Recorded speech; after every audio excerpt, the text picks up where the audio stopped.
Welcome to Straight Up Dog Talk, a new kind of podcast where no topic is off limits. We're bringing in experts and owners to have the conversations we should be having as a dog community.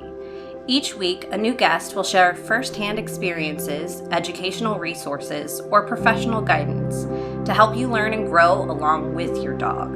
You won't get one perspective here, you'll get them all, because every dog is different and every owner is too. You can follow along on Instagram, TikTok, and Facebook at Straight Up Dog Talk, or by visiting www.straightupdogtalk.com. Tune in from any of your favorite podcast platforms. Pet loss is something that we all deal with. Whether you have already lost a pet or you're about to lose a pet soon, it's not something that a lot of us like to talk about.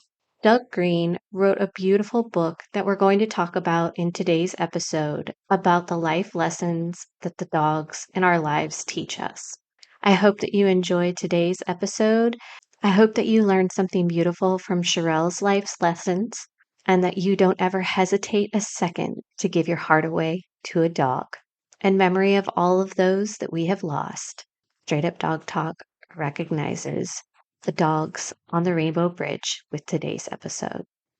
Welcome to Straight Up Dog Talk. I'm Em, and I'm here flying solo tonight because I have a very special guest with me. I read a book by Douglas Green called The Teachings of Shirelle, which was phenomenal. You guys have got to read it. I will make sure there is a link so you guys can get a copy. But I had Douglas come on tonight to talk to me about this wonderful being that he had, Shirelle. How are you doing tonight, Douglas? I'm doing great, Em. Thank you so much for having me here. Oh, I just want to thank you so much for giving me the invitation to read the advanced copy of this book. I have fallen in love with Shirelle. I wish that I had been able to meet her. And I got your email that you sent out a few days ago about how it was, her 17-year anniversary. And I think there are so many of our listeners, and we've had a couple of guests who've talked about grief up to this point. 17 years is a long time. It's been almost 10 years for me with my first dog. And to still feel that loss so deeply, I think that there are very few of us who actually connect with a dog on that level. And your story and the lessons that she taught you is just so beautifully put together. Thank you. And yep, the loss doesn't go. And I can say I had a dog who we lost in 1992. I still grieve that one too. It's like the Mr. Bojangles song. You don't stop grieving. No, you don't. Yes. You learn to live with it, unfortunately. Carry them with you. Yeah. I recently did an interview with a grief counselor, and I think her episode comes out before yours, but if not, you guys know that episode is coming up.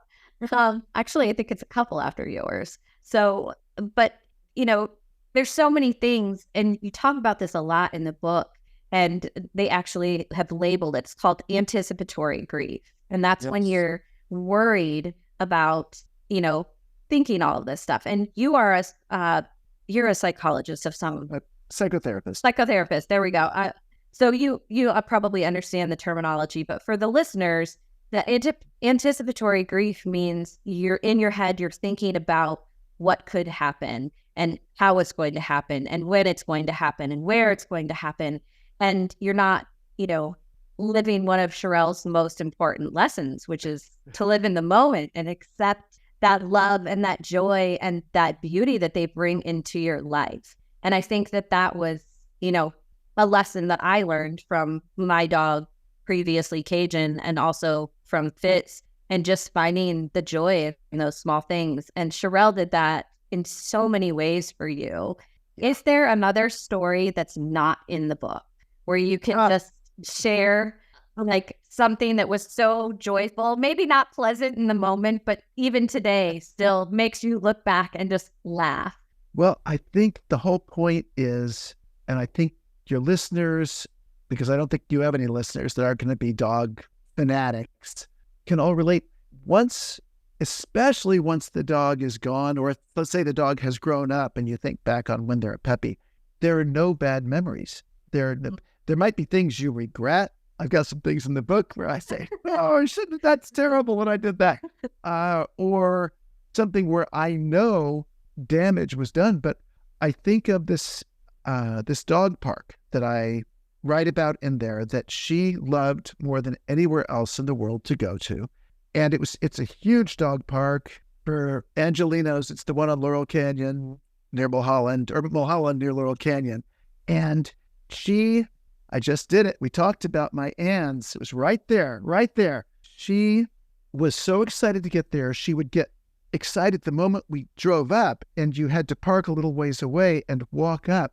And she lunged on this hillside so hard and tripped me that I fell down quite a ways and had my arm out to protect, to keep my chin from hitting, and hit it so hard that I wasn't able to straighten that arm out for a couple of weeks. That night I went out with a friend playing pool, and it was nothing was happening. That arm could not do anything. And I imagine it was a sprain or something in the shoulder.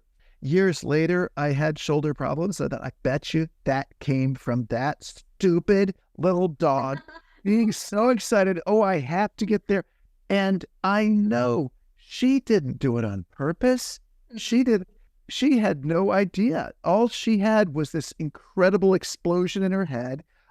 I'm so excited to get there. All my friends are there. All these other dogs I haven't sniffed. I'm so thrilled, and jumped. And, oh, you were here too, Doug? I didn't even realize. Why do you have blood on your face? Because it did. It scratched me up. That's it. And you mentioned the title of the book, but not the subtitle, which I consider very important, which is Life Lessons from a Divine Knucklehead. This is the knucklehead part. Yeah. That nothing mean, nothing intentional, but that had exploded and had to go. And that's it. It was my tough luck to happen to have a leash on her. Well, and I think that's the best thing about, reading or learning about other people's dogs, because I have never had a dog that liked other dogs like that. Cajun was fine with other dogs. He got along with other dogs. He would play with other dogs if he felt like it. But most of the time he was just like, all right, they're here, whatever. And he would just ignore them. And then I have two now that are very dog selective, and they don't really like to interact with other dogs. And that's fine. I don't have a problem with that. I don't really like to interact with a lot of other people all the time. So I get it. Maybe they got that from me. But I think that you said something in your book about how, there's a level of intelligence in dogs, and that maybe Shirelle wasn't the brightest bulb in the box all of the time, but she was the brightest knucklehead on the planet. And she really embodied that spirit of her. There are so many times that before the pictures would come up in the book, I could just see her head, and her eyes lolling and her tongue. And I would just be I can see this dog. I can feel this dog from your words. And best compliment you can give me. Oh, well, you brought her to life. And I really felt like I knew her, and that I had witnessed, her in these moments where she was just being ridiculous about something. And I think that, in her own way, this has kind of been a debate in the dog world a lot, is that, saying that a dog is intelligent, saying that a dog is smart, saying that a dog is quick. But all of our dogs are smart in different ways. And Shirelle was smart in the way that she knew what you needed every single time that you needed it. And that was just so beautiful to see. Either she did, or it was a beautiful coincidence, or you can pull in, as the subtitle does, you can pull in theology if you want, however you want to see it. There's a line I have in the book that I was very happy with. Probably going to get it wrong. That it's very strange to say that the wisest philosopher I ever knew was too stupid to know not to walk in front of a moving car. But I already knew not to walk in front of moving cars, so I didn't need anybody to teach me that. And that's exactly it. What I needed, she was so right there at that time, at a kind of a crisis time in my life, when I really needed a giant leap forward in certain ways that were very different from the life I'd had and what I had learned. And she was the best teacher possible and got me through a few phases in that way. She truly did. And I mean, you didn't have her that long. 12 years is not that long. I only had Cajun 10 years. And it's not, I don't think it'll ever be long enough. And I think that's what makes it so special. And I'm going to immediately reference the great teachings. I think right now is the first one is, or the first one that I want to reference is number 4, speak death through the heart and not the brain. And she did in so many ways. She did. And I think that you really lay it out in this book. You just were struggling through things, and you were, contemplating things about life that were very deep, and you share that with the readers, because this book is about the two of you. It's not just about her, and it's not just about you. And I love how you brought that story together and how you showed what you learned from her and what she learned from you, and how in tandem it made your partnership because of that. Yeah.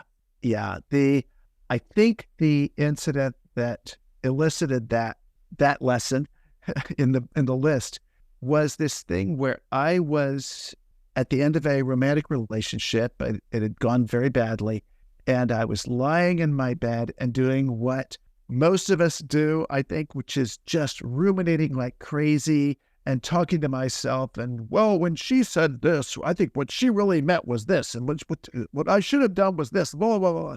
And I'm going through all this stuff, and this thing, who was at the time maybe 6 months old, maybe 7 months old, something like that, is lying next to me on the bed and just lets out a and rolls over and lays her chin right on my heart. And I gasped that there's this gigantic connection, and I burst into tears. And the fact is, she's saying, like, you exist, moron. Stop trying to be in your head. It just hurts. There's nothing right or wrong. There's nothing to figure out about this thing. It sucks. And here it is. And by the way, I'm here, And she did that a lot for you in your life. She was a lot of times bringing you back to the present moment. And I think that was probably the most incredible thing about your relationship, was her ability to draw you back into, hey, let's play, let's live, let's just exist. It could be, this silly little toy that we love, or chasing the squirrel up the tree, or, dragging you down the block to see the neighbors. She just was so good at, bringing out those joyful moments in you. And I laughed and I cried. And I mean, I thoroughly enjoyed some of her crazy little quirks. Yeah, there's another thing right around that same time. I talk about where I took her to a beach, and she was anything but doing this for me. She was completely selfishly excited as hell and chasing birds, chasing anything she could, just running like crazy. And I was still in this kind of depression, and watching her and realizing she's as happy as she can be, but I'm happier at her happiness than she is in herself because of my love for her. And to realize that's really a high level of love. That's a great kind of love to have, where I actually can be more happy than she is because of her happiness. And that's I keep saying a high level of love, the best kind of love, whatever you want to call it, that she wasn't, again, unless you want to attach some higher meaning to it, she wasn't doing anything for me. She was just being. And that's one thing she was phenomenally great at. Well, and that goes right to lesson number 11, which is initiate play. And yes, just, pulling you into those moments of joy by simply coming over and putting a ball in your lap or putting her head in your lap or, getting that like down and in her paws with her head and her tail wagging up behind her, or her tongue lolling out of her face, just because she was so ready to go. I think that there are just so many moments in life where we get stiff and bored. And so just jumping into those moments and really just experiencing life for what it is and, learning to laugh at yourself. Like that is the hardest thing that you can do sometimes. But when you're in those playful moments, you're so much more relaxed and joyful that it's easy to go, oh man, that really sucked, but it's kind of funny now. and we made it through. And I think Shirelle did that to you a lot. A lot. She made things suck and she made me laugh a lot. The thing with the initiate play, which was such a big deal to me, I'm kind of a big kid. And so playing has never been that hard for me. But I would wait for someone else to initiate the play, or I'd play when it was all right. Like at the time I was working in film and theater, so there'd be very appropriate times for playing. And Shirelle, the word appropriate did not exist in her vocabulary in the least. And that's where she was so damn brilliant at saying, for me, at just saying, no, do it. Go drop that ball in somebody's lap. Walk up and say something. Do it. I've generally had some social anxiety. It'd be very hard for me to walk up at a party and say something to somebody. Shirelle, if she were human, would have looked at me and said, what the hell is wrong with you? What are you doing? Get up and say something. Well, they may not like me. So find somebody else. She did very much take you out of your box, which takes me to the next one, which is love thoughtlessly. But it wasn't just love. It was feel your emotions thoughtlessly, process everything, be sad, be happy, be loving, be joyful, and just appreciate all of that time and all of those moments together. And she really brought that out in you. And I think that, some of the stories that you tell in here, she made you look at yourself as a person and reflect on who you were. And I mean, by the end of the book, it's like, wow, Doug completely is mind blown, changed how he looks through this lens of life completely differently because of this dog. And I've had that dog that does that to me. And I have a dog that's doing it again to me. And it's just incredible that this thing that lives in our house, that loves us unconditionally and sleeps in our bed and snores in our face and drools on our pillows every night, can teach us these massive lessons without even saying a word to us. I think children can do the same, but the problem is we have so much responsibility and concern with children. If you have a child, you're worried about what they're learning at school. You're worried about what they might say to somebody else, all these things. Because dogs have that level of purity, and we don't give a damn about whether they learn the alphabet. We certainly don't care about whether they learn geometry or algebra. They're not going to, so they're just fine as long as they learn to, not jump on the wrong people or bite your ankles when you come in the door.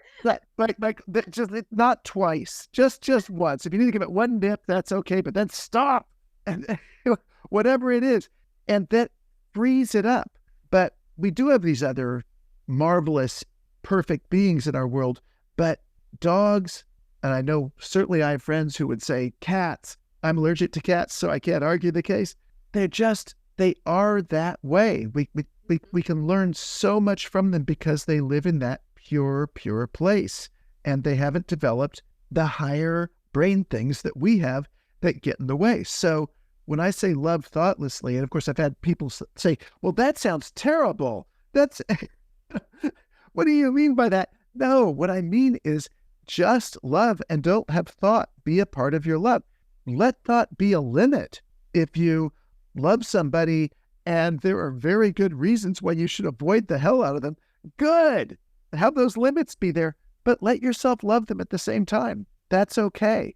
Yeah, I completely agree. Another thing that you talk about, which was one of the really big lessons with Shirelle, was shame and living in this structure of shame and how it's so identifiable in other people because it's a concept that I think about a lot, actually. And so seeing in your book was really surprising to me because I feel like, a lot of us grow up in families where we have these expectations to be a certain way, to dress a certain way, to join a certain club, to marry, or, all of the things. And I am one of those people that did not do those things that way. I have rainbow hair and I have tattoos. You weren't perfect. You weren't perfect. No. Oh, I'm getting off this podcast.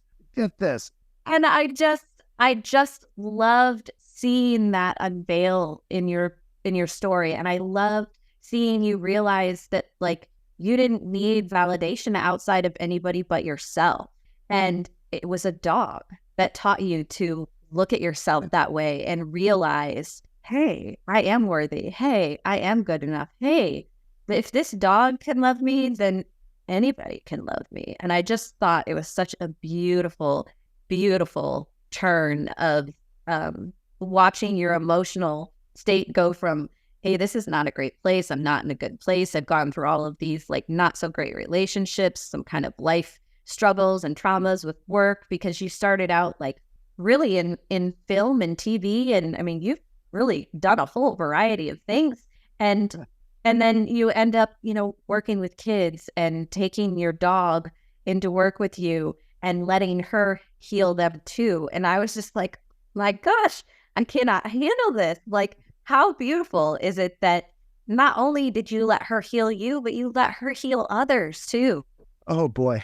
Yeah, that one. Sorry. That one really is going beyond my intent. My intent was that she had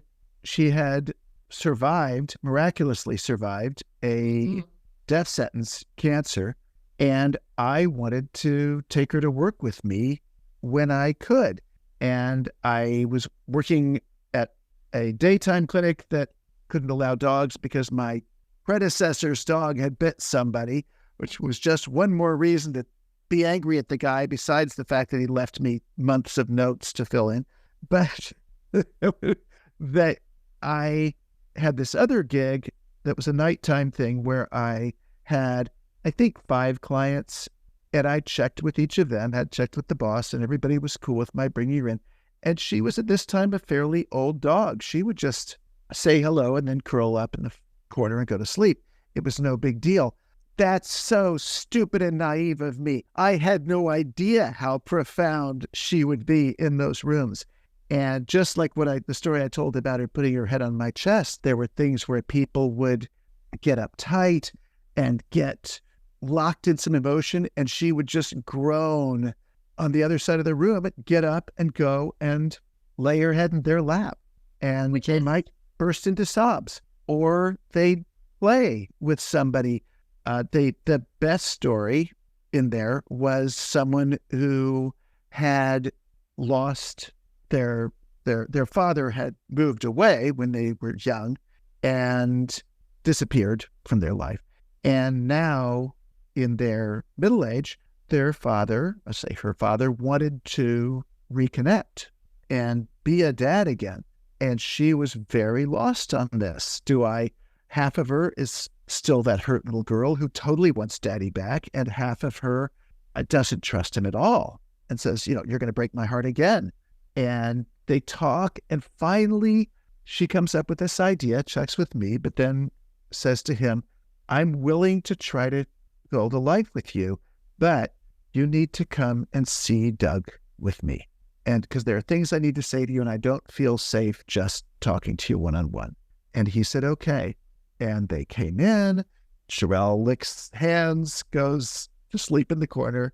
We talk a bit, and I finally say, are you ready? Do you want to do this? And she says, okay. And she pulls out the letter that she's written. And of course, the tears begin. And she's talking about the feelings of abandonment, what happened in her and her family's life because he wasn't there, and one thing after another.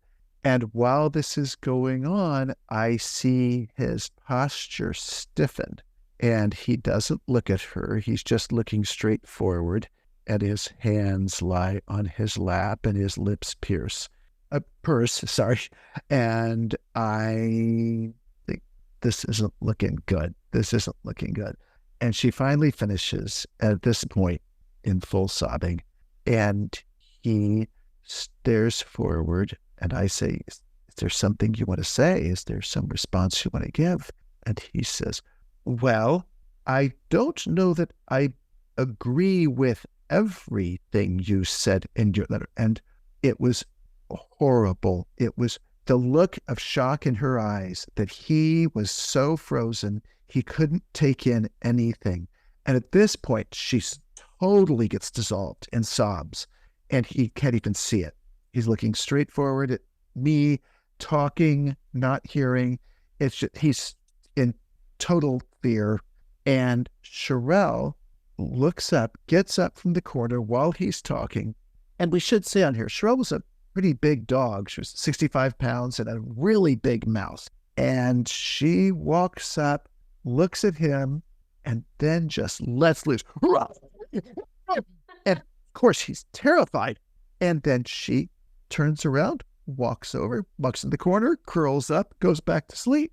And he looks at me and says, what was that? I say, I think she might have heard a sound in the next room that we couldn't hear. Oh, okay. And the rest of the session goes, bleh, but okay. And they leave. And afterwards, I call her up to see how she's doing. She says, I'm okay. That was hard, but I'm okay. Doug, I don't think there was anything in the next room. And I said, I don't either. It was the greatest validation anybody in the world could have given her. Nothing, no words I could have said were be nearly as good as that dog just saying, I'm really disturbed by this. I do not like that you are not listening to her. Whatever amount she was picking up, just, this is so disturbing. I can't stand this energy. Stop it. It was perfect. And I'm very glad to say I'm still in touch with this woman. It was a life-changing thing, and we still talk about it. It's just a wonderful, wonderful experience that nothing I could have said, nothing I could have done. Certainly if I'd acted like that with him, that would have been horrible. Well, and now we know so much more about dogs and their sensory absorption, and knowing that dogs can smell things like anxiety and migraines and heart attacks and cancer. The dogs can also smell emotion. So she could definitely sense and probably feel with her body all of the tension from both of them in that room. Absolutely. Probably some from me. Probably. Yeah. I mean, that's obviously a great position to be in. But she sure didn't go bark at me or at the woman. No. It was, this is coming from you. I'm going to jump again to another teaching, and this one is probably, I think, my favorite one, which is number 3. The connection can become so deep that one feels others' happiness more deeply than they either feel their own. And that's the story I was telling before about the beach. Yes. Yeah. I have definitely experienced this with Fitz. There are days when I am like, you know what, today sucked, but he's happy, and that's okay. Yes. That's it. Like, seeing him happy and seeing him thriving and seeing, all the hard work we've put in and how much it's changed him and boosted his confidence. So what if we can't go to the dog park? So what if he'll never be a patio dog at the brewery? So what if he won't, welcome guests the same way that I would like, him to as Toby? My other dog, Toby, is like so happy to see everyone. And Fitz is like, I don't know if I want you here. So, I think that we make concessions in our life, and you definitely made a lot of concessions for Shirelle. And I know that there were a lot of times that you felt bad because you couldn't make enough concessions for her. But right. I think that goes back again to, we're human and we have these different structures and we have to follow these certain rules in order to make money and and be successful, but you included her in so many things and you memorialized her in life in so many ways with the play, Sylvia. I mean, I just, when you said that about the projector and her face being up on the projector, I was like, oh my God, how perfect is that? That at the end of the play, they see this dog and everyone goes, oh, like that was so beautiful. But So beautiful. that ended up being the most profound experience of all. And just to make it clear for anybody listening, this is A.R. Gurney's play, Sylvia. I'm not pretending I wrote it, but yeah, no, you did. You directed it. yeah, but it was it's an astounding confluence of circumstances. I'll say it the other way. I had read this play when it first came. I read about it when it first came out, then read it when it was first published. I very, very much wanted to do something with it because it was exactly my view on dogs. And to my mind, with the exception of some parts of Lady and the Tramp, the best anthropomorphization ever for a dog. And I loved it. And I finally got the opportunity to direct it. And literally the day before the callbacks is when her spleen burst and she had to go in and have her spleen removed. And we found out it was hemangiosarcoma, this awful, awful cancer, guaranteed death sentence. And I questioned, do I even continue with this play? And eventually I realized, I think I have to do it. It's going to be my last thing for her. And that had made it clear she would not survive to opening night. And so the cast was very involved with her. I bring her to every rehearsal, of course, all this stuff. Well, she survived 2 years from this thing. And in the end, while I had done everything I could to try to save her, eventually I thought, I think it was the play. I think it was the energy in that production and the energy, the love of the cast, which was gigantic, the love of everybody involved, but then eventually the love of the audience, because the end of the play ties what you've been watching on stage to her. And my sense was, oh my God, everybody's applause is going into her. And this love, and they're crying and they're laughing, and it's her stuff. And this knucklehead was able to absorb all that. And because they love so purely, they can just soak it right up without thought. Yeah. But that one, it's kind of when this life is over, I need to go and find out like what really happened there. Because I got some questions like, was that what I thought happened? And I'd love to have some booming voice to say, that's exactly right, Doug. You nailed it. I'm sure that it probably was a lot of what you thought it was, but I bet there was other things that you missed too. Because like I'm somebody that I believe in energy work. I believe that energy returns to energy. I believe that everything like kind of just comes back. I'm not necessarily a religious person. I'm more of a spiritual person. Mm-hmm. And in my heart of hearts, I am that person that I fully am invested in that A Dog's Purpose. Have you seen that movie, read that book? I've read the book. Yeah. Okay. So the dog keeps coming back, right? Yeah. I feel like that was my dog Vince to my dog Cajun to my dog Fitz. I truly, truly feel that I have been gifted him over and over again, whether it's a part of him or it's a part of me that's just returning to me at different points in my life when I need it, because they all came 10 years apart from each other. So it's just, and this year on July 3rd will be Cajun's 10-year anniversary of his death. And I'm actually releasing an episode all about his life on that day. And I hope that you'll listen to it, because I would love for you to reach back out and we can, rehash stories of Shirelle and Cajun together, because I loved him the way that he loved her, which was just completely innocently and full-heartedly. And he went through a lot with me. I mean, he went through, moving from Florida to Texas, from Texas to Iowa. He went through marriage, stepkids, divorce, brain surgery. He went through the whole gamut of it. And it's so crazy how that dog and their energy can be so healing and bring so much to you in a moment when you feel so lost. Yeah. Yep. Yep. You're reminding me of something I was going to say before. You were talking about, I'm not going to remember the exact words you said, but how we make concessions was your word, concessions in our life for them. And I think, do we really want to acknowledge the concessions they make for us? The amount of saying like, okay, I'm going to live in this house. I'm not going to leave this yard just so I can be with M. I'm not going to do any of the things she doesn't want me to do. I'm going to stay off the couch most of the time just to be with her. I have many, many other opportunities in life. And we look and of course, it makes sense to say it's a very good choice to stay with a good human and you're going to live longer this way and all that. But they do make a lot of concessions for us. And here that Cajun didn't just experience those things. The intimacy, Cajun went through it.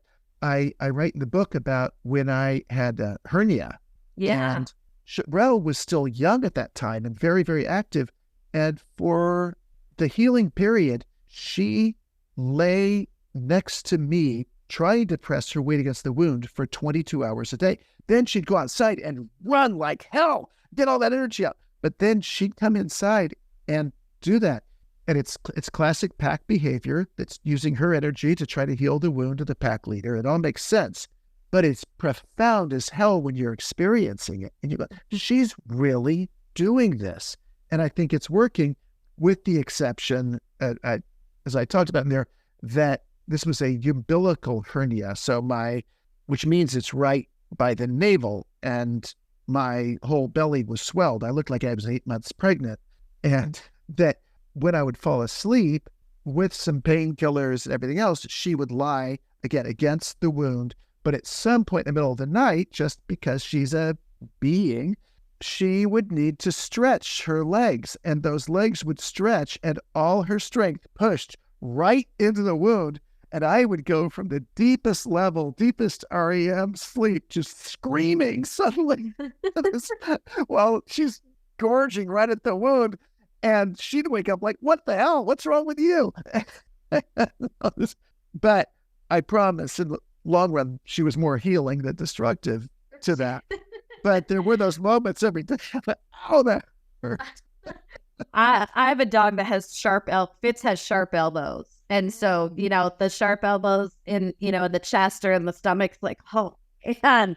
But you just, reposition, everybody gets comfortable. But I've had those nights too. But back to your point about the dogs also making concessions. I think that is like my favorite thing about the current dog community is that we're actually trying to look at things from our dog's perspective. And we're trying to think about what they like, what they want, how they interact with people. And we're not just trying to force personality on them. I mean, you touch on that a few times in the book about how Shirelle was just Shirelle, and you never tried to make her anybody different. You always let her be who she was. And that's something that I've always believed with my dogs too, is that, they're so unique and they're so special, and they each have so many different qualities that, letting that personality shine through is kind of a lesson in its own as well, because now here you are learning this thing, what it is and how it acts and what it likes and what it doesn't like, along with rediscovering yourself at the same time. So it really, the way that you layered in your personal experiences with her personal experiences was just, it really is a beautiful book. I mean, I just am so honored to have read it. I think that there are so many things that people can learn from this, but my favorite, I think, out of all the lessons, and this is the last one that I'm going to give. I'm not going to give any more after this. There are 25 lessons, guys, and I've only given a few of them, so you've got to read the book. I'll say that there are hundreds, but there's 25 I list at the end of like, I hope you pay attention to these ones. Yeah. Number 6, follow your instinct, your inner voice. If you listen to it correctly, it will not steer you wrong. Yeah. Which I learned that later in my life. I mean, here we are doing this podcast because I learned that in my life. I learned to listen to myself. I learned to come back to animals. Now I'm dog training. Now I'm doing the Dog Talk podcast. And I'm meeting incredible people like you who share this sentiment, who are outside the box thinkers. And a lot of us, if not most of us, have had a dog that pushed us to think a different way because we didn't know better, because we'd never experienced that. And because they were such a challenge, they were also probably the most remarkable part of our lives. I just think that Shirelle she is just such, I mean, you make her so real. I truly feel like her embodiment of her spirit in this book, I feel like I knew her and I didn't. And like I said to you before, I wish that I had met her because she seems like she was just an incredible dog. And she was beautiful too. I mean, just goofy and funny and just this laughable little knucklehead, like you call her all the time. I think that one of my favorite things in the book was, just some of the little things that she did. The neighbors and the potatoes. Let's think it. What was the obsession with the potatoes? I don't know, but she loved the potatoes. Nobody knew that this neighbors usually had a basket of baking potatoes in their house, and she would go up and grab one and take it and not eat it. She just let it. She certainly learned early on what dog toys were. And I remember at some point somebody sent me, why anybody would send me this, but it sent me like a little stuffed animal as a gift for me, something. And I can say I received it. I stuck it up on the dining room table. It was gone in 2 minutes. Like, that dog knew that's for me. I jumped up there. She would not jump up there and grab my food, but she damn well knew that's for me. Took it down, and it was not a dog toy. It was a stuffed animal. So it was gone instantly. And she, no way was that going to survive. The whole thing with the instinct, and that one gets so complex, I won't even go into the things here, that or the shame one. But just to say, it's a question of, I'll say now as a therapist, I'm much more about this, being able to discern in your brain, what is your thoughts, what are your feelings, what are your instincts. That's a skill. Mm-hmm. Dogs don't have to do that. It's all right there. But for us, that's some work. But when you have that little voice that comes to you that you have no idea where it comes from, that's the instinct. Yeah. Yeah. And I also like, at the end of the book, after she had passed and you were talking about the chapter, the voice, mm-hmm. and listening to that voice and like hearing, her basically say, it's all good. I forgive you. I'm in a good place. Yeah. I think that there are things that happen in life that we will never understand. But I think that sometimes, we do tap into those things when we're awake, when we're asleep, when we're interacting with others, especially when we're interacting with animals, because in those situations, we're forced to have to listen in a different way. Mm-hmm. And I think that it's just so incredible that you didn't limit it to your experience as a human. You expanded it to this view where people have to think about things and look at things from different perspectives. And that's one of my favorite things to do on this show,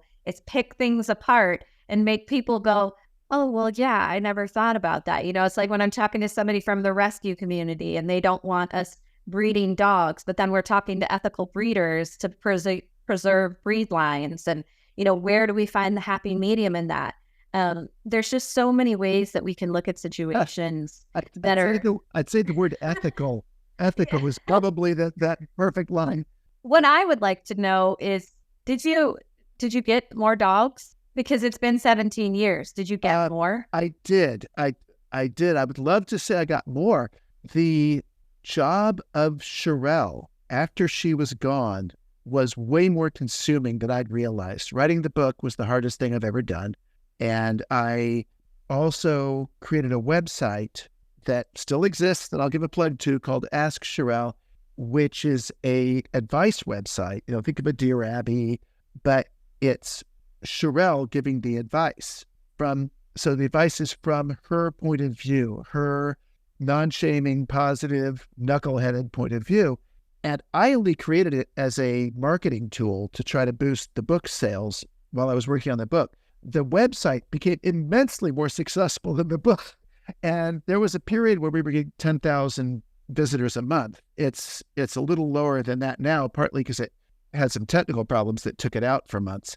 But we have, I don't know how many, couple thousand questions on the website and essays I've written and other things like that go from this.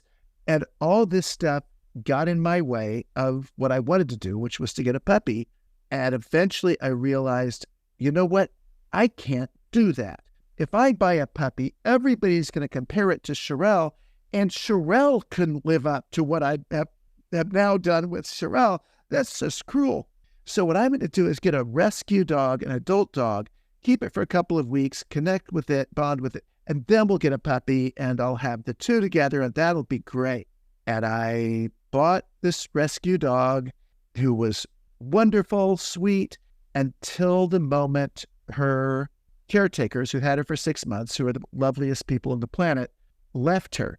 And at that moment, she went into complete despair, knowing like life, it was just clear, like she hated being in my house. It was just like, but giving in, like miserable, everything's awful. And I was trying to get her to cheer up and try to be nice. And then I took her for a walk after a couple of days. And at some point, a little, kind of like your little guy there, a little Chihuahua mix, Toby, jumps at her and to play, but jumps at her, and the dog snapped at the little dog. And I pulled her back, not that bad, it's just a little tug back. I said, don't do that, sweetie. And she rolls over, hits the ground on her back, all 4 of her legs pulled in, trembling, blinking fast, clearly knowing I was going to beat the daylights out of her. And like, wow, what happened to you before this house that you'd lived with 4 other dogs where you weren't getting this much attention? And I suddenly realized there ain't going to be a puppy here for a while. Yeah. And sadly, that one, she never really learned to like little dogs, but we worked very hard. I'm saying she and I worked really hard trying to connect. And about a year after I got her, I ended up starting my second book, which was my guess as to what happened to her before she got rescued, before she got, saved, I'll say that, which was a couple of people before me. And a very, very tough life, but it helped because it helped me see her as heroic, and that she was a great survivor and an incredible soul. And she lived then for a few years, and then she got a cancer as well. And I had to go through this whole thing again, and that was a little over a year ago.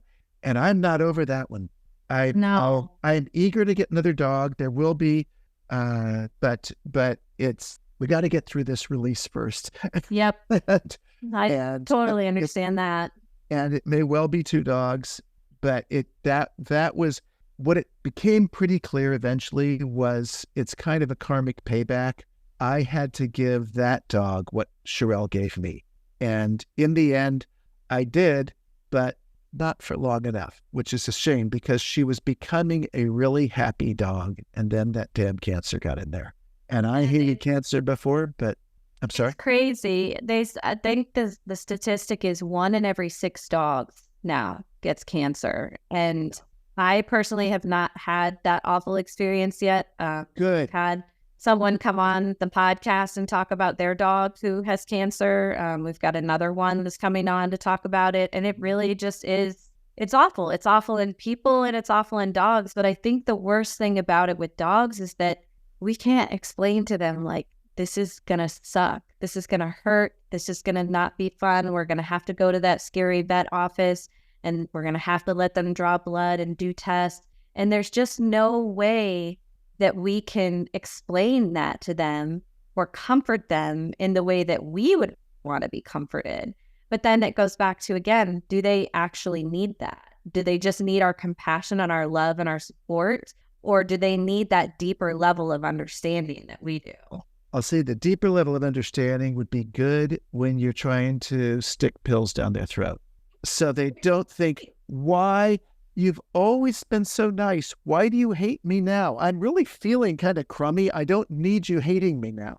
Yes, the pill thing has definitely been a challenge. I have definitely found some different modalities for dogs to, ingest pills, pill pockets, pill wraps, things like that are great. But there are still a few of those dogs that are just too smart and they'll eat the whole thing around it. There's that. Like, dang it. There's that, but also if they have no appetite, if they have, I didn't do chemotherapy with Shirelle. I did with this last one because they perfected it better.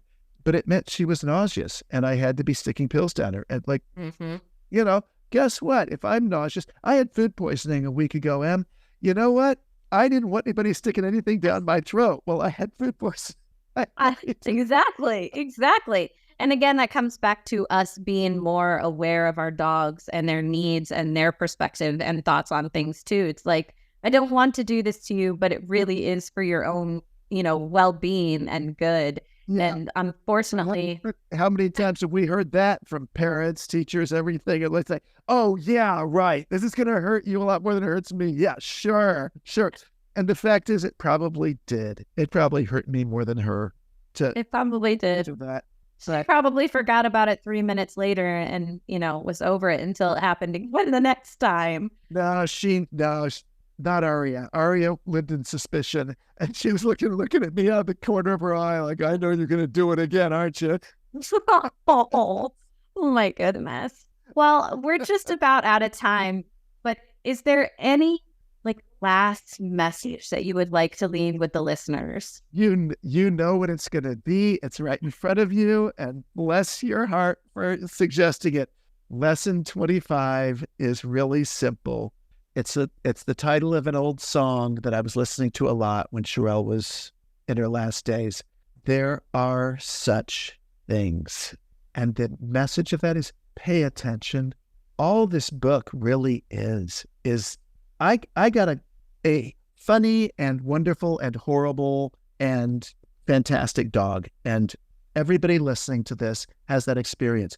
Just pay attention to that dog, because they have so much to teach, or your cat, or the flowers that you're raising, you're harvesting. I'm not using the right word, horticulturing, whatever the word is that you do with flowers, but that pay more attention, because there is so much teaching these things have to give, these glorious, glorious beings. And certainly as a therapist, I will say, especially to parents out there, parents of young kids, like that wonderful woman who was on the episode that I listened to recently, who has the two kids, when it makes the dog face.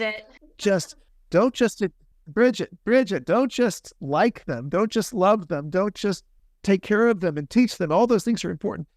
Notice, because they've got so much to teach us. They've got so much. And sure, read my book. You'll learn what I learned from Shirelle, but pay attention to yours too, because there are such things, these miracles that we take because they are cute, all that.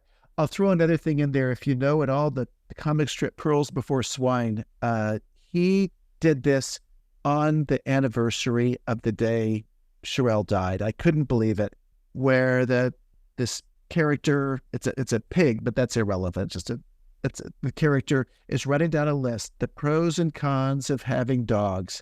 And the pros are they're cuddly, they're loyal, they're fun, they're playful, they protect you, all these things.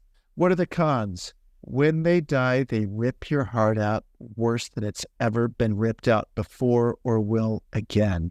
And then the character thinks, and then finally says, it's worth it. And that's the message. It is worth it. Yeah. Well, Doug, thank you so much for being here. And I can't wait to revisit with you again and have another one of these chats with you. It was incredible to have you here on the podcast. And it was truly such a gift to read your book. I will come back anytime. You want to do this tomorrow? I'm in. Well, we will definitely be doing this again. Well, thank you so much for being here tonight on Straight Up Dog Talk. We will see you guys next week. Straight Up Dog Talk was created by Emily Breslin. It is edited, produced, and co-hosted by Josh Wasta under the supervision of Straight Up Dog Talk, LLC, and Emily Breslin. If you're enjoying this podcast, Follow or subscribe to be sure you don't miss an episode, and leave us a review on your favorite platform. Looking for more honest and relatable dog content? Check out our sister show, Unpacked, with Jerry Sheriff and Madison Simpson. Thanks for listening to Straight Up Dog Talk. See you next week.